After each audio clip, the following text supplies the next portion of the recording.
Buntut tragedi Kanjuruhan, saudara, sebuah petisi yang mendesak Ketua PSSI untuk mundur dari jabatannya terus menggema. Dalam laman change.org, setidaknya sudah lebih dari 30.000 orang menandatangani petisi tersebut.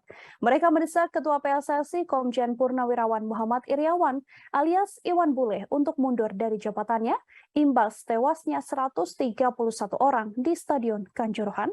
Seorang praktisi hukum Emerson Yunto yang memprakarsai petisi tersebut mengatakan, sejauh ini belum ada satupun pengurus dan pimpinan PSSI yang mengundurkan diri dengan kesadarannya sendiri.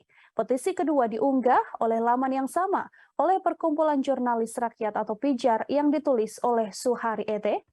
Ete menyinggung soal skala tragedi Kanjuruhan yang menjadi tragedi sepak bola terbesar sepanjang sejarah Indonesia.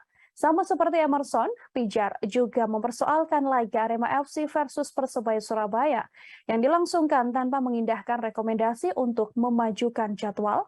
Terkait desakan dari publik ini, Iwan Bule sendiri tak pernah berpikiran untuk mengundurkan diri. Ia juga secara tegas menolak tuntutan publik agar dirinya mengundurkan diri dari jabatannya sebagai Ketua PSSI.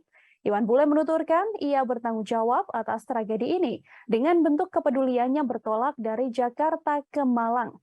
Hanya saja ia menuturkan tragedi Kanjuruhan adalah tanggung jawab panitia penyelenggara dan tidak ada kaitannya dengan PSSI.